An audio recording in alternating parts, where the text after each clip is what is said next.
Hey, what's up, teeny boppers? Hey, remember when they used to call teenagers teeny boppers? Oh, you don't? No. Anyway, hey, new Mystery Science Theater 3000 box set. I apologize for those who watch my Mystery Science Theater videos. I've been a little late on the whole reviewing box sets and stuff like that. I apologize. I got behind, and this is box set 27. And this one features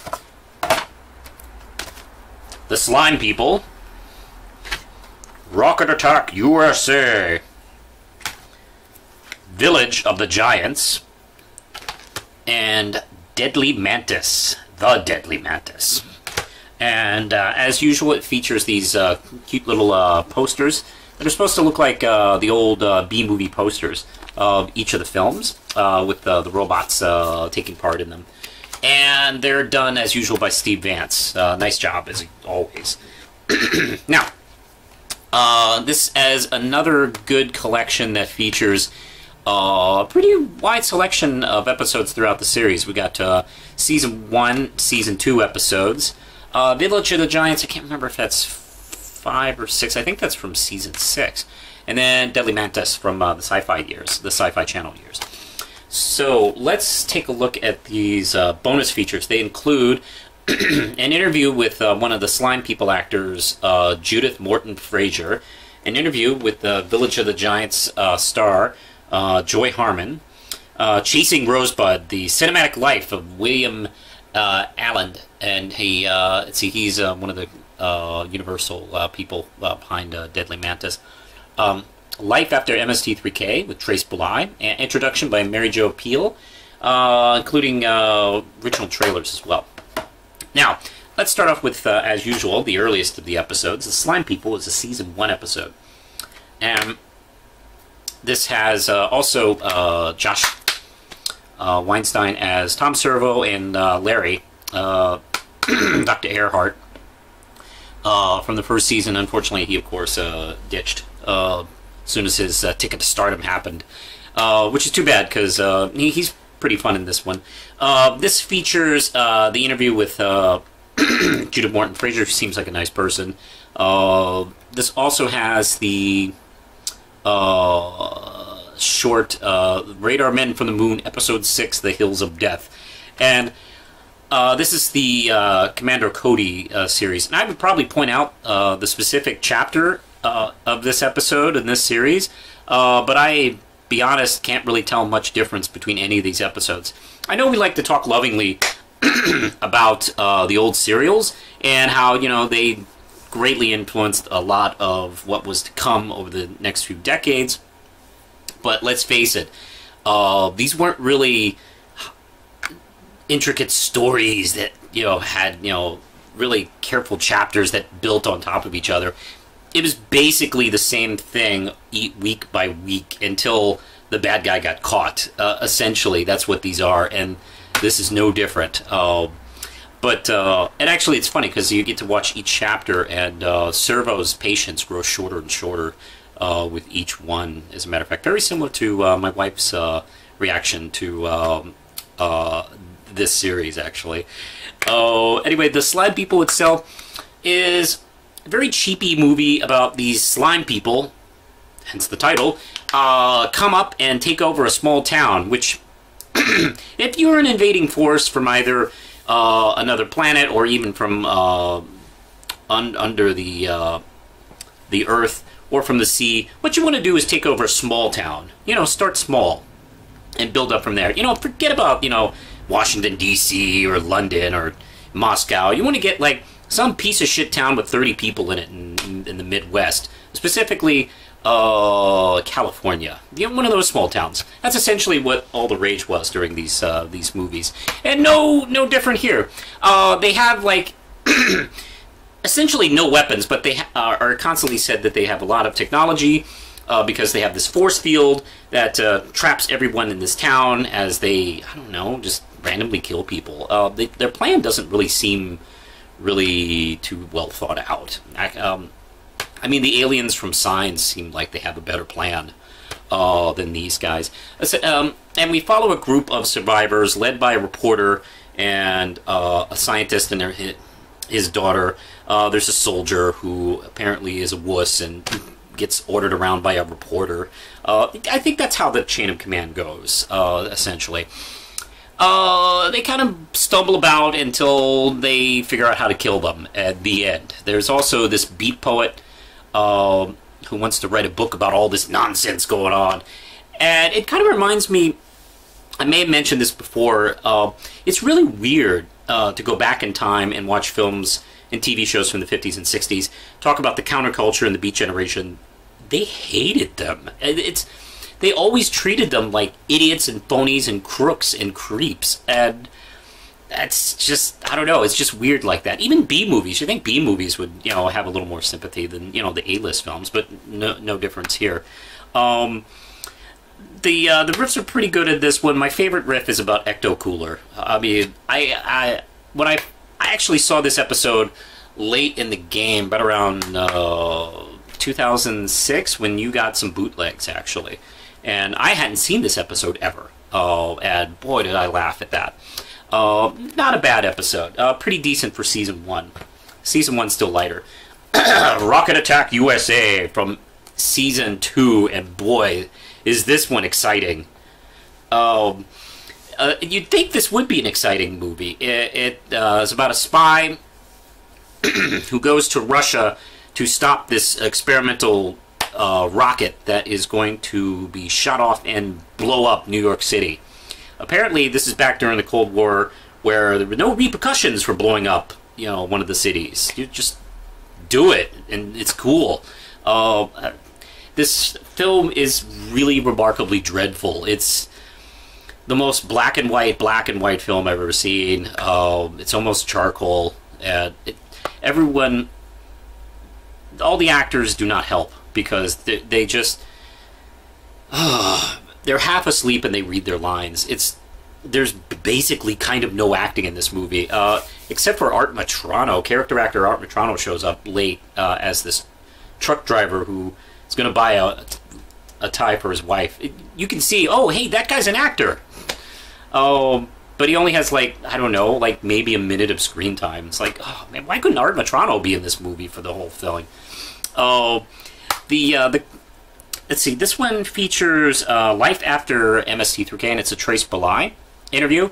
And Trace is one of my favorite creators of Mst3k. He played the original Crow and Dr. Clayton Forrester, and I just adore the guy. I think he's fantastic.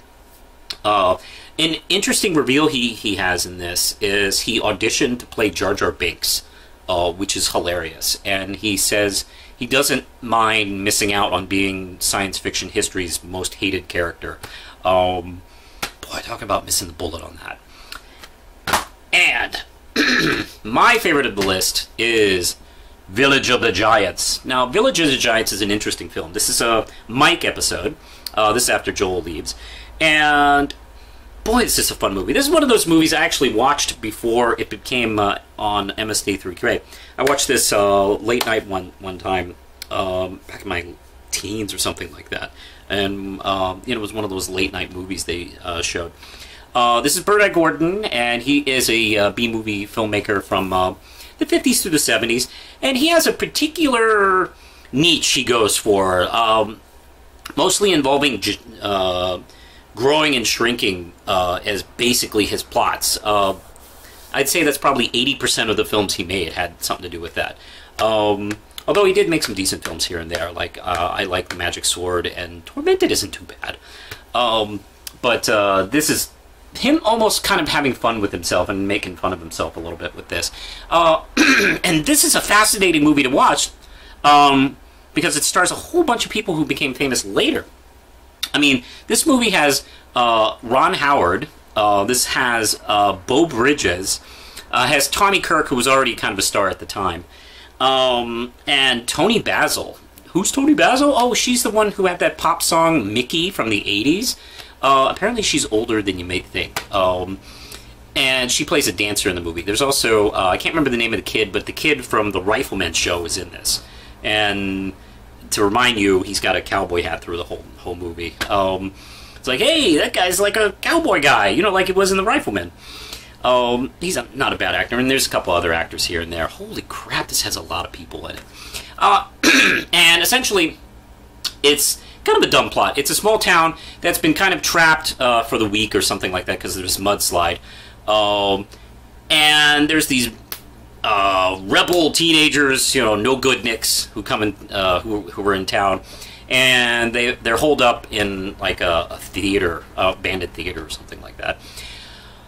Then there's the good teenagers led by Tommy Kirk, and his girlfriend's little brother is like a boy genius scientist like Dexter, and he accidentally invents a potion that makes people and animals grow, or at least turn into bad special effects superimposed.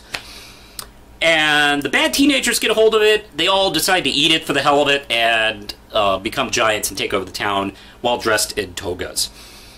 And meanwhile, while the good teenagers trying to figure out what to do or capture them or save the town, Ron Howard is busy trying to figure out how he made that accidental potion, so he tries to recreate it. Oh man, this film is just fascinatingly goofy. I actually would probably recommend watching this even without Mst3k. It's one of those movies. But hey, the riffs in this are rock solid. This movie gets plenty of material to work with. Rather, I mean, if they're not making fun of the special effects, or Bird-Eye Gordon, or Beau Bridges, or Tommy Kirk, and Ron Howard's Willow. Unfortunately, it gets ripped on pretty bad in this episode. There's also a funny subplot that goes on. Forrester decides to fire Frank and hire someone he can basically not pay, so he ends up hiring Torgo. So this is a delightful episode. Wow, this is a great one. This is definitely one of my picks to non-Mst3k. So, like, if you want to check out the show, this is one to check out. And finishing off is Deadly Mantis. And Deadly Mantis is one of those boring Universal monster films from the 50s with a giant something that attacks and a boring scientist has to figure out how to kill it. The end. And that's pretty much this film. This is a pretty funny Mike episode. This is one where in the beginning he is asked by Pearl Forrester and company to help them out because they're attacked by this planet of robots, and Mike accidentally blows up the planet in trying to distract them. He just goes big on the baking soda. So this starts like, well, no, he's already blown up 2 planets, so this is the 3rd one he blows up. And this actually is picked up later in an episode later, because there's some kind of repercussions to blowing up planets. But boy, is this movie boring. Essentially, it's about a gigantic prehistoric mantis, because praying mantises were once gigantic. I don't know if you knew this, but one was in the ice, and it broke open, and it escaped and started flying around the Earth and eating, like, I don't know, 2 or 3 people, and is finally killed in a tunnel. Not any spectacular way. It's just trapped in a tunnel, and they shoot it. That's kind of it. The film has pretty standard, boring Universal actors who ran rod straight and don't really have any chemistry with each other. One of the things that fascinates me about this film, though, is the film spends the first 5-10 minutes setting up this strategic base that the military apparently had, about around Canada, you know, actually just above Canada, so they could, you know, predict if the Russians were coming to attack. And that has maybe very little to do with the movie. I mean, it's the base where they first see the mantis, and then the movie just moves on from there. So we spend a ton of time setting up this thing that, you know, really didn't need all this time. I guess they were filling in. I guess they realized, hey, this movie's like 40 minutes. We better add on some information here. Oh, but anyway, this one's a pretty good one as well. The whole set in general is awesome. I particularly, of course, like Village of the Giants most. This actually makes this box set 5 RAM chips, period. So this is definitely worth getting. And the other episodes are funny too. I would definitely check this one out. I'll be doing a review, hopefully, of Boxset 28 soon-ish. But until next time, push the button, Lindsay.